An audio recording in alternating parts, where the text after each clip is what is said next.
15 years old pa lang ako, alam ko magiging milyonaryo ako pagdating ko ng bento. But, hindi ako sa'yo ng 1.6 M Rolex. Oo, sigat ka ba?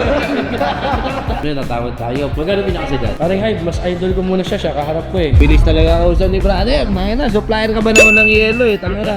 Pagbangko ko si brother, hanggang 550 lang max ko eh. I-Gcash mo sa akin 5,000. Sino mong 555 guys? Entry lang, parang tuna. Okay guys, another watch. Another gang guys for today's video. Nagbebenta tayo ng relo. Guys, kung matatandaan yung client natin, yung nagtitinda ng mga yelo, men. Pupunta siya dito ulit, men. Saan ang gagawin niya? Bibisita. Hindi niya alam, may pantapat ako sa di ba magaling magsalita-salita. Halika dito.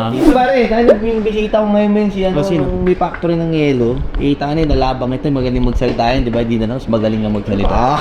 May podcast ba, Bo? Oo, ikaw yung harap ko. Ako lang nag-intro, men. So, abangan nyo. Sabi ng ETA niya, 4 minutes. Pare, mamimili lang siya. Mahan nyo ako. Boss Kurt, how are you? Pare, injured ako ha. Napaaway, alam mo naman, medyo... Boss, ready ko na yung ano mo. No date? Busy, kumayod ako. Gusto ko talaga magkaroon din ng ganito. Iba kasi sporty ba? Ito guys, yung unang binili niya oh. Diniliver natin. Ang ganda pa rin hanggang ngayon. Walang pinagbago. Ang lupit. Galing ko magbenta. Nasukat ko na naman to, so okay na to. Ngayon, magkano presyo nito? Ito boss, 569. Brother, nung nakaraan, hindi ako gano'ng tumawad. Kasi dinayo mo ako. Ngayon, ikaw dinayo ko. Ako patawarin mo. Ikaw naman ang papatawarin ko. 569. Sa mga ganito kasi boss, barya lang to eh. 560. Okay, 550. Thank you, brother, 550. Hindi. Kasi sa mga ganitong unit kasi guys, yung mga submariner, patataas yung puhunan pero mabilis kasi siya mabenta. Let's say ngayon, dalawa to hawak ko, mamaya wala na isa dito. Sige, 550, 555 boss. Tapos na tayo sis, repeat buyer ka naman. Ang bilis talaga ako sa ni brother. May na, supplier ka ba naman ng yelo eh, tanga na.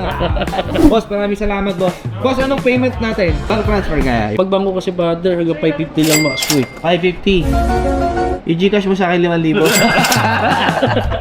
Ang ganda ng presyo. Gusto mo 600, ibigay mo sa'yo 555. Wala kami mga top up, wala kami mga add-ons. Patas kami, men. Lumabang kayo ng patas, ha? Ayan, men, gag. Gawin mo muna. Ano yung malakas, boss? Yung mga business to business. Pag business to business, yung mga machine, yung mga, ano, di ba, binibenta mo. Pero nagbebenta ka rin sa mga, ng ice. Sa consumer din ni Rexa, no? Ngayon, parehas malakas, pero doon na ako nagpo-focus sa pagbebenta ng ice. Kasi mas prefer ko yung maliit na kita araw-araw, pero mas maaba yung oo. So, sa mga gusto mo mag-start ng ice business dyan, message nyo lang po Powerhouse Ventures Corporation. Powerhouse Ice yung machine sa page. Anis, ano, tangin na, busy. Ang busy din na makuha mo doon. So, gusto start mga chiki. Artista ka na lang kaya, parang Hives. Pagkano binigay? Budget niya ni brother, 600 eh. Sabi ko, 555. Ano ba naman yung pagkakaibigan? Parang tayo boss, no date din ako, pero ano ko, medyo vintage. Okay din minsan yung no date, no? Ito magaling. Bakit ba okay yung no date, paring Hive?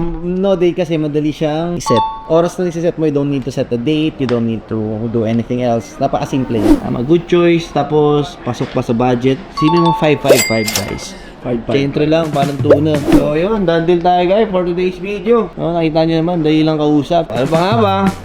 Saan?